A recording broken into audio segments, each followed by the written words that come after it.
Bienvenue dans ce 5e épisode de Je redesign vos logos. Je sais que vous l'attendiez parce que ça fait un moment que j'en avais pas sorti. Comme d'habitude, vous avez été super nombreux à m'envoyer votre logo à hugo.redesign@gmail.com. Et si vous m'avez pas déjà envoyé votre logo, n'hésitez pas à le faire dès maintenant pour peut-être passer dans un prochain épisode. Merci beaucoup à tous ceux qui m'ont envoyé leur logo, même si je peux pas tous les redesigner, ça me fait super plaisir. Le logo qu'on va redesigner aujourd'hui, il nous vient de VGTech. Dans son mail, il me dit que l'année dernière, il a créé un projet qui consiste à tester des produits high-tech et que pour ça, il a voulu créer une identité visuelle. L'idée de son logo, c'est de faire une boîte avec de la technologie qui sort de cette boîte. Je pense que l'idée est intéressante et que le logo est déjà pas mal, mais je vais refaire tout ça dans mon style et apporter les modifications qui, je pense, rendront le logo un petit peu mieux. Et sans perdre plus de temps, on va passer dans Illustrator.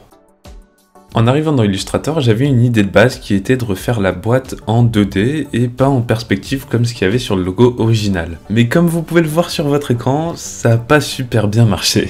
Du coup, j'ai opté pour une perspective isométrique, c'est-à-dire une perspective un petit peu plus prononcée que ce qu'il y avait sur le logo original.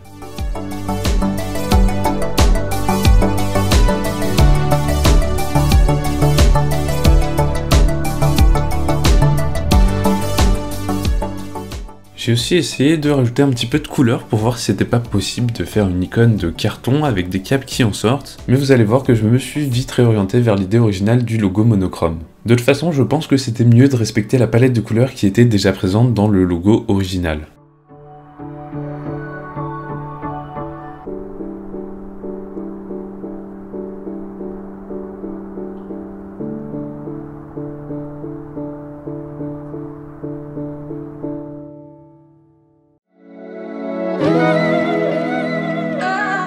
Après ça, je me suis attaqué à la création des caps qui sortent de la boîte, mais je voulais pas les faire symétriques comme ils étaient sur le logo parce que je trouve que quelque chose qui est plus asymétrique, ça donne du caractère au logo.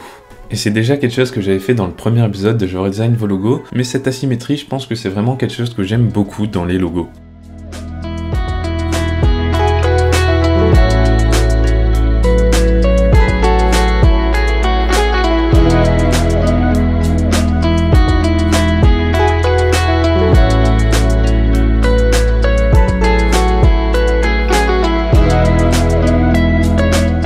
Ce logo, il m'a donné pas mal de fil à retordre parce que j'ai utilisé des techniques que j'ai pas forcément l'habitude d'utiliser dans Illustrator et aussi que j'ai beaucoup joué avec les Pathfinder et des fois je comprends pas vraiment comment ça marche. Mais je suis très satisfait par la lisibilité qu'apporte l'espace entre les traits.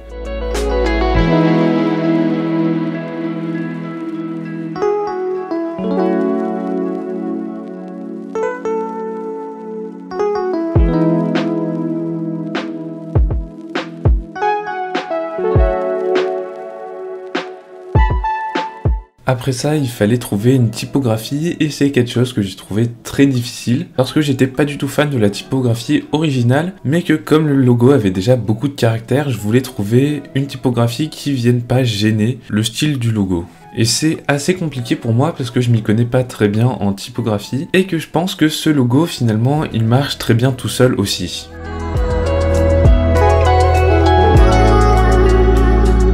Comme j'avais vu un mock-up de maillot sur son Instagram, je me suis dit que je pouvais faire le mien aussi avec le nouveau logo, donc je suis allé sur Mockup World pour me trouver un mock-up de maillot de sport.